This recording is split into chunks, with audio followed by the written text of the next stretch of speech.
আসসালামু আলাইকুম। আমি মোহাম্মদ আরিফুল ইসলাম, হরিণা বাগবাটি সহকারী শিক্ষক বিজ্ঞান, হরিণা বাগবাটি উচ্চ বিদ্যালয়, সিরাজগঞ্জ সদর, সিরাজগঞ্জ। আজ নবম শ্রেণীর গণিতের 9.1-এর কিছু ত্রিকোণমিতিক সূত্র আমি বোর্ডে তুলে রেখেছি। আমরা এই সূত্রগুলো দেখবো। আসলে যেমন যে লিখেছি এখানে sine square theta plus cos square theta equal to 1। আর 2 নাম্বারটা লিখেছি sec square theta equal to 1 plus tan square theta. 3 নাম্বারটা cosec square theta equal to 1 plus cot square theta. এখন এই সূত্রগুলা কিভাবে, মানে যে 1টা কিভাবে হয়, বা ওই sec square theta equal to 1 plus tan square থিটাটা কিভাবে হয়, এই জিনিসগুলো আমরা একটু দেখব। তারপর দেখো এখানে আমি একটা চিত্রে আঁকাছি যে ও এক্স, এটা একটা রশ্মি। তারপরে দেখো এই যে ও ওয়াই, এটা একটা কিন্তু রশ্মি। এখন এই যে ও এক্স এর উপর ও ওয়াই যেখানে একটা বিন্দু আমরা নিচ্ছি, কি পি বিন্দু নিচ্ছি। এখন ও এক্স এর উপর পি হতে পি এম একটা লেখা আছে লম্ব। এই যে লম্বের এই যে এখানে যে সাইনটা দিচ্ছে এটা কি 90 ডিগ্রি কোণে। এখানে কত ডিগ্রি করে সাইন দিচ্ছি আমরা? 90 ডিগ্রি। আর এখানে যে কোণ আরেকটা, এখানে যে কোণ সেটা কি থিটা, তার সূক্ষ্ম কোণ। তাহলে এখন এই যে কোণ, এই কোণের যে বিপরীত বাহু ও পি, এটা এই কোণের বিপরীত কি অতিভুজ। আর এই যে কোণ সংলগ্ন, মানে কোণ সৃষ্টিকারী যে বাহু, এটাকে সন্নিহিত বাহু বা কি, এটাকে বলা হয় ভূমি। এখন যদি আমি বলি যে এই থিটা কোণের বিপরীত হয়ে পি এম, যেটা এটা কিন্তু লম্ব। তাহলে পি এমটা হলে কি লম্ব, ও এমটা হলে কি ভূমি, আর ও পিটা হলে কি অতিভুজ। এখন যদি আমরা এই সাইন স্কোয়ার থিটা প্লাস কি কস স্কোয়ার থিটা, এটাকে যদি প্রমাণ করতে চাই, এটা কিন্তু আসলে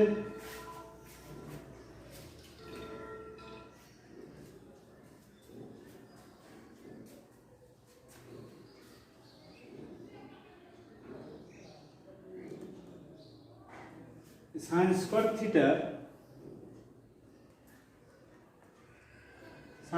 theta plus cos square theta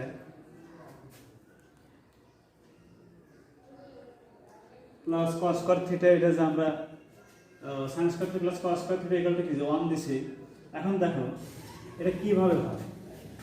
তাহলে এখন আমরা যদি এভাবে লিখি যে সাইন স্কোয়ার থিটা, এভাবে লেখা যায়। আবার এই যে সাইন থিটা লেখা হোল স্কোয়ার, এটাও দেওয়া যায়।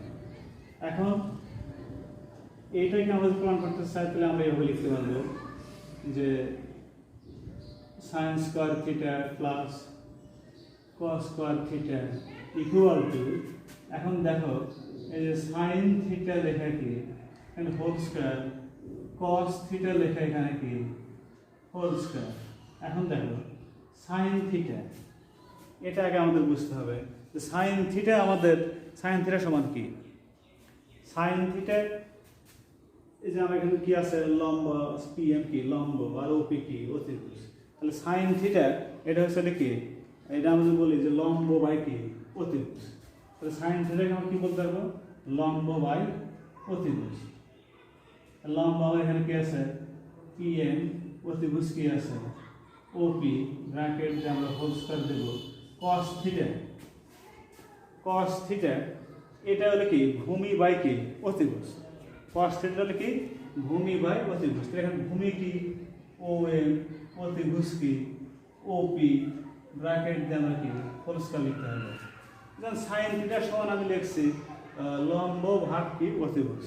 সাইন থিটা সমান লম্ব ভাগ অতিভুজ। এটাও অনেকে যে সাগরে লবণ আছে, সাগর বলতে এখানে দুমকে স্বর, অর্থাৎ সাইন লবণ লম্ব আছে অতিভুজ।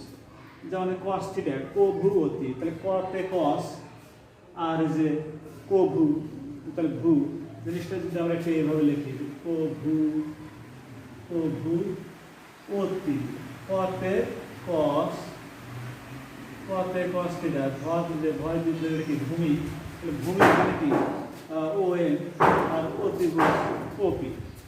তাহলে এখন দেখো, তাহলে এখন আমরা এভাবে লিখতে পারি পি এম স্কোয়ার, নিচে কি লিখতে পারবো ওপি স্কোয়ার, এখানে লিখলাম ও এম স্কোয়ার, নিচে লিখলাম দেখো ওপি স্কোয়ার। মানে স্কোয়ারটা আসলে উপরে আছে নিচেও আছে, এই জন্য বড় করে লিখেছি। এখন তুমি লসাগু নিই, তাহলে এখানে কিন্তু হবে ওপি স্কোয়ার। এই ওপি স্কোয়ার দিয়ে ওপি স্কোয়ার ভাগ করলে কি হবে 1, ওয়ানটা যদি আমরা এটা ভাগ করি তাহলে এন কি হবে pm স্কয়ার, এখানে কি হবে তাহলে om স্কয়ার। মানে এটা খেয়াল করো এই যে pm স্কয়ার যোগ om স্কয়ার, এই pm স্কয়ার যোগ কি om স্কয়ার। আমরা যদি পিথাগোরাসের উপপাদ্য দেখি, যে পিথাগোরাসের উপপাদ্য বলা হয়েছে অতিভুজ স্কয়ার ইকুয়াল টু লম্ব স্কয়ার যোগ কি ভূমি স্কয়ার। তাহলে এখন আমরা অতিভুজ বলতে এখানে কি আসছে দেখো OP স্কয়ার ইকুয়াল টু, তাহলে আমরা এখানে কি আসছে অতিভুজ স্কয়ার ইকুয়াল টু কি লম্ব স্কয়ার আর pm স্কয়ার যোগ কি ভূমি স্কয়ার। তাহলে যে pm স্কয়ার আর om স্কয়ার এর বদলে আমরা কি লিখতে পারবো OP স্কয়ার। এখানে কিন্তু আসছে OP স্কয়ার, নিচে কিন্তু OP স্কয়ার একটা আছে। OP স্কয়ার কাটে দিলে কি হবে দেখো 1 হয়। তার মানে এই যে sin স্কয়ার থিটা যোগ কি লিখছিলাম প্রথমে cos স্কয়ার থিটা, তাহলে sin স্কয়ার থিটা যোগ cos স্কয়ার থিটা এর মান কিন্তু 1। আমরা এইভাবে sin square theta plus cos square theta আমরা এখান থেকে আরো সূত্র বানাতে পারবো এইভাবে, যে বা এই দেখো sin square theta equal to 1 minus কি লিখতে পারবো cos স্কয়ার থিটা, অর্থাৎ sin স্কয়ার থিটা সমান 1 মাইনাস cos স্কয়ার থিটা লেখা যায়। আবার দেখা যায় cos square theta equal to 1 minus কি লেখা দেব sin স্কয়ার থিটা। তাহলে যে sin স্কয়ার থিটা যে cos square theta equal to 1, আবার sin square theta equal to 1 minus cos square theta, আর cos square theta equal to 1 minus কি sin square theta. তোমরা কিন্তু এইভাবে এই সূত্রটা কি দেখতে পারো, এবং এই যে sin square theta plus cos square theta যদি 1 হয় এটা জানতে পারি, এটার থেকে আমরা আরো দুটো ফর্মুলা এইভাবে কি তৈরি করতে পারি। আর এই জিনিসগুলো কিন্তু অঙ্কের মধ্যে বারবার আসে এবং এমসিকিউ প্রশ্ন আসে, তো এই জিনিসগুলো আমাদের একটু ভালো করে মনে রাখতে হবে। তাহলে sin থিটা এটা আমরা তাহলে sin থিটা মানে আমরা বুঝবো কি যে লম্ব ভাগ কি অতিভুজ, আর cos থিটা মানে বুঝবো আমরা এটা বুঝবো ভূমি বাই কি অতিভুজ। এখন দেখো তোমরা 2 নাম্বার আছে 2 নাম্বারটা আমরা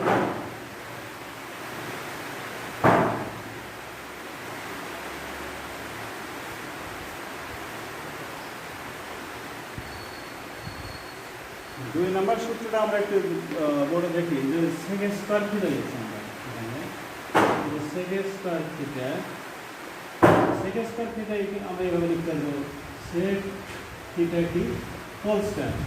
এখন দেখো sec থিটা আমরা এখানে কি লিখতে পারবো, sec থিটা মানে আমরা এইভাবে লিখতে পারবো যে অতিভুজ আছে এখানে অতিভুজ আর আছে নাকি এখানে কি ভূমি, তাহলে অতিভুজ বাই কি ভূমি, sec থিটা আমরা কি লিখতে পারবো অতিভুজ বাই কি ভূমি। এই যে সূত্রগুলা একটু মিল আছে, যেমন সাইনের সাথে আছে কোসেকে, সাইনের সাথে কার সূত্র মিল আছে কোসেকে, যেমন সাইন থিটাটা আমরা বললাম লম্ব ভাগ কি অতিভুজ, তাহলে কোসেক থিটা কিন্তু অতিভুজ ভাগ কি লম্ব। cos থিটাতে আমরা যেটা পাই cos থিটা আমরা লিখেছিলাম যে ভূমি বাই কি অতিভুজ, ঠিক sec থিটা তার উল্টা অতিভুজ বাই কি ভূমি, অতিভুজ বাই কি ভূমি। দেখো অতিভুজ কোনটা এখানে অতিভুজটা কি OP, ভূমি হলে কি OM, তারপরে হোল স্কয়ার। এখন যদি আমরা এইভাবে লিখি তাহলে এখানে কিন্তু OP স্কয়ার নিচে কি আসছে OM স্কয়ার। দেখো OP স্কয়ার বলতে এখানে অতিভুজ স্কয়ার, আর অতিভুজ স্কয়ার মানে আমরা লিখতে পারবো লম্ব স্কয়ার যোগ ভূমি স্কয়ার।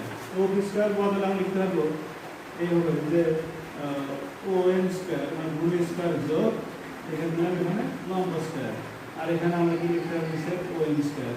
অর্থাৎ পিথাগোরাসের যে সূত্র অনুসারে যে OP স্কয়ার ইকুয়াল টু যে লিখতে লেখা যায় যে OM স্কয়ার যোগ PM স্কয়ার লেখা যায়।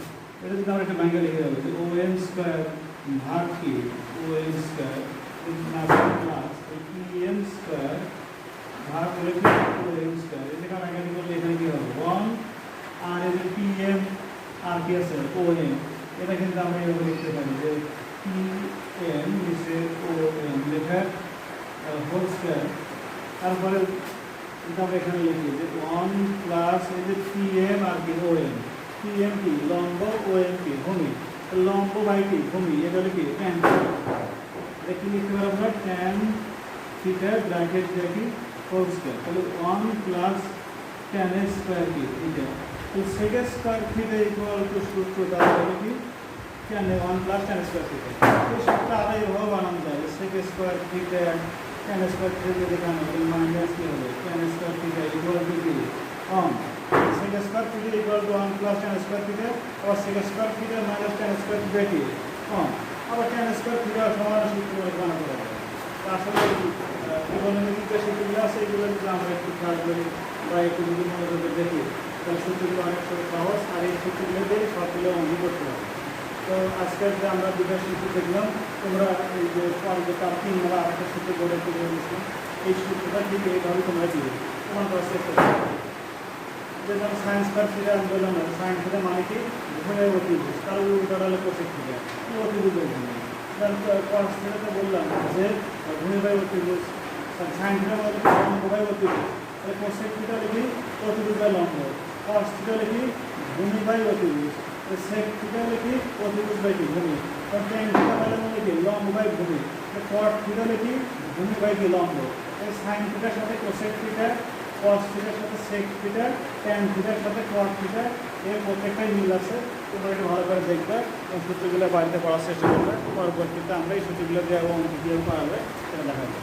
আসসালামু আলাইকুম।